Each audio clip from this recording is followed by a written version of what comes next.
இயேசு உங்களை நேசிக்கிறார். பிரியமானவர்களே, இந்த நாளில் ஆண்டவர் நம்மளோடு பேசும்படியா வேதத்திலிருந்து ஒரு 2 வசனத்தை கூட வாசித்து ஆண்டவர் நமக்கு கற்றுக் கொடுக்கக்கூடிய காரியத்தை பார்ப்போம். அது மத்தேயுவின் புஸ்தகம் 13வது அதிகாரம் 14வது வசனம் 15வது வசனம் இப்படியாக சொல்லுகிறது. ஏசாயாவின் தீர்க்க தரிசனம் அவர்களிடத்தில் நிறைவேறுகிறது.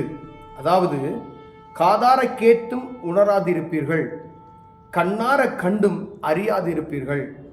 இந்த ஜனங்கள் கண்களினால் காணாமலும் காதுகளினால் கேளாமலும் இருதயத்தினால் உணர்ந்து மனந்திரும்பாமலும் நான் அவர்களை ஆரோக்கியமாக்காமலும் இருக்கும்படிக்கு அவர்கள் இருதயம் கொளுத்திருக்கிறது. காதால் மந்தமாய் கேட்டு தங்கள் கண்களை மூடிக்கொண்டார்கள் என்பதே. உங்கள் கண்கள் காண்கிறதினாலும் உங்கள் காதுகள் கேட்கிறதினாலும் அவைகள் பாக்கியமுள்ளவைகள்.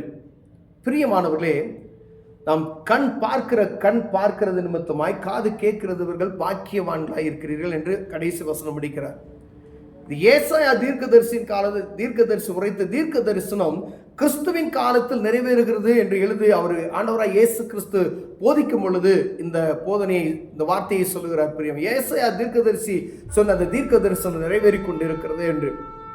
நீங்க கண்ணால பார்க்குறீங்க, ஆனால் அது உணராமல் இருக்கிறீங்க. காதால கேட்குறீங்க, மனமற்று போயிருக்கிறீங்க, கண்ணை மூடிக்கொண்டீங்க அப்படின்னு சொல்றார்.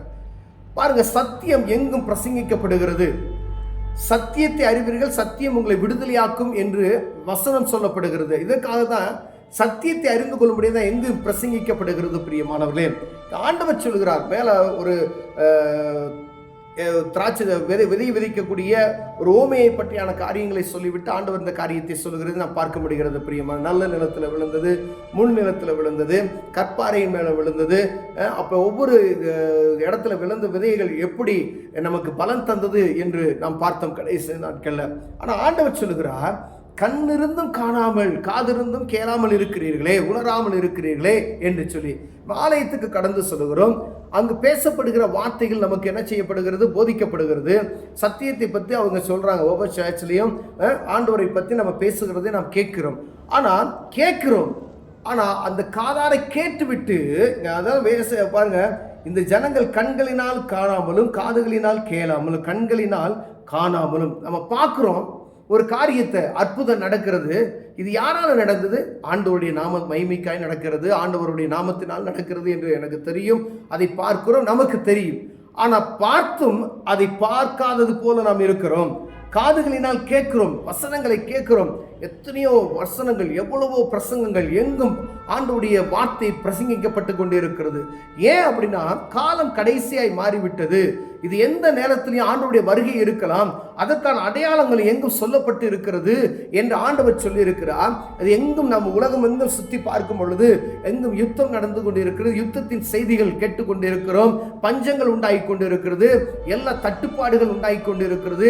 பயங்கரமான பஞ்சம் வரும் என்று சொல்லப்பட்டு கொண்டிருக்கிறது. பிரியமானவர்களே, அப்படி நடக்கும் பொழுது ஆண்டவர் அருகில் இருக்கிறார் என்பதை உணர்ந்து கொள்வதற்கு ஆண்டவர் இந்த காரியத்தை சொன்னார். இதற்காக தான் எங்கும் பிரசங்கிக்கப்பட்டு கொண்டு இருக்கிறது. சத்திய வசனத்தை அவர்களுக்கு சொல்ல வேண்டும். ஏன்னா, ஒரு மனிதனும் கெட்டு போகாதபடி நித்திய ஜீவனை பெற்றுக்கொள்ள வேண்டும் என்பதற்காக ஆண்டவர் எல்லா ஜனங்களும் அறிந்து கொள்ள வேண்டும். இந்த உலகத்தில் இருக்கிற எல்லா ஜனங்களும் என்னுடைய பிள்ளைகள். வானத்தையும் பூமியும் படைத்தவர், அண்ட சராசரங்களை சிருஷ்டித்த தகப்பன் மனிதனை உருவாக்கினது நோக்கம் அவருக்காக உருவாக்கப்பட்டது. மனிதனை போ, நல்ல நீ அங்க போய் தோட்டத்தில் அல்ல பயிரிடு, எல்லாம் செய்ய அப்படின்னு சொல்லி ஆண்டவர் விட்டார். ஆனால் அவருடைய நாமத்தை மகிமைப்படுத்தும்படியாகவே மனிதனை உருவாக்கினார். பிரியமானவர்களே, அந்த காரியத்துக்காக ஒரு மனிதன் கெட்டு போகக்கூடாது என்பது அவருடைய சித்தமாக இருக்கிறது. அதுக்காக தான் எங்கும் சுவிசேஷம், யார் மூலமாவது என் ஜனங்கள் என்னுடைய வார்த்தையை கேட்க மாட்டார்களா என்கிற அந்த ஆதங்கத்தில் ஆண்டவர் எழுதுகிற காரியம். பிரியமானவர்களே,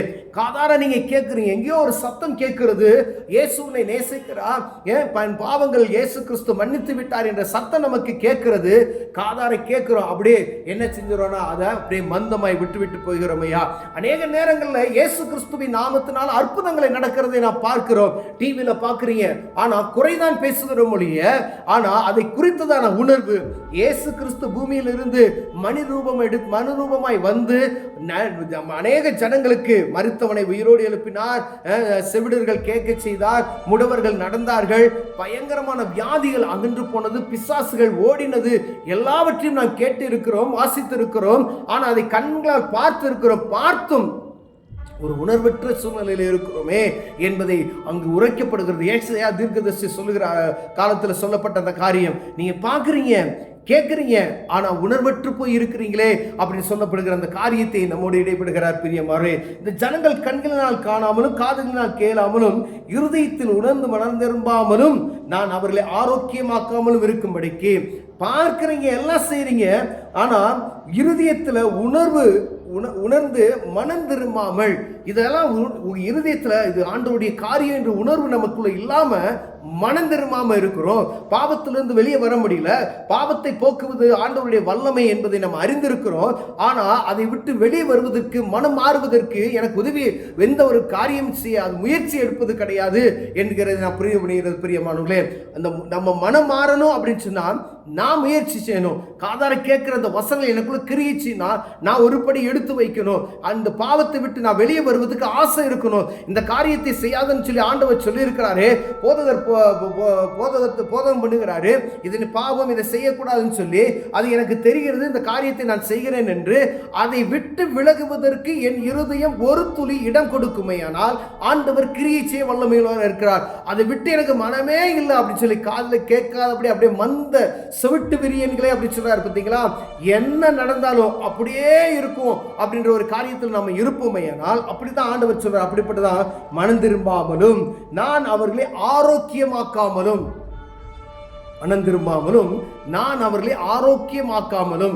அப்ப பாருங்க, இந்த காரியத்தெல்லாம் நம்ம அறிந்து எல்லாம் நம்ம பார்த்துட்டு அதுக்கு எந்த வித ஒரு ரியாக்ஷன் இல்லாம இருக்கிறோம் அப்படின்னா ஆண்டவர் சொல்ல நான் உங்களை ஆரோக்கியமாக்காமலும், நீங்க எப்படி இருப்பீங்களோ நான் அப்படியே நான் என்ன செய்றேன் இருக்கிற ஆரோக்கியமாக்காமல் இருக்கும்படியாக அவர்கள் இருதயம் கொளுத்திருக்கிறது. ஆண்டவருடைய நாமத்தை அறிந்து கொள்ளாதபடிக்கு இருதயம் என்னச்சுதான் கொளுத்திருக்கிறது. ஏன்னா உலகத்தினுடைய காரியங்கள் நம்மை சந்தோஷத்தினால மகிழ்ச்சியினாலும் மூடிக்கொண்டு இருக்கிறது.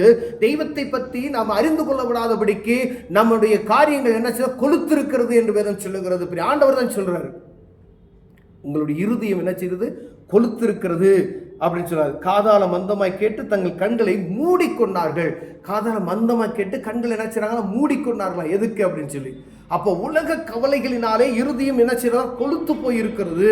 அப்ப இந்த உலக கவலையை, இந்த உலகத்தினுடைய இச்சைகளை விட்டு, உலகத்தினுடைய காரியங்களை விட்டு சற்று வெளியே வருவதற்கு ஆயத்தமாய் இருப்போமே.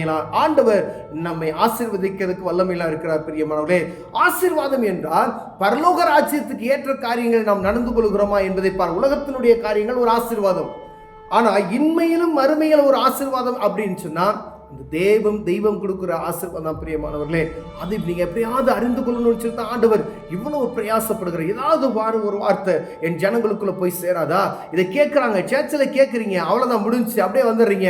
வெளியே போனதுமே உலகப்புறமான மனிதனாய் நம்ம நடந்து கொள்கிறோம். திருப்பி என்னைக்கு சர்ச்சுக்குள்ள போறோமோ அப்படியே பயபக்தியா போற மாதிரி போறோம். ஏதோ ஒரு கூட்டத்துக்குள்ள போறோம், பயபக்தியா போறோம். ஆனா வெளியே வந்தது என்ன செஞ்சோம், அப்படியே சாதாரண மனிதனாய் மாறி, உலகத்தினுடைய மனிதனாய் மாறி விடுகிறோம் பிரியம். அப்ப இரட்டை வேடம் தரித்தவர்களாய் நாம் காணப்படுகிறோம் என்பதை அறிந்து கொள்ளும்படி அழைக்கப்படுகிறோம் பிரியமானவர்களே.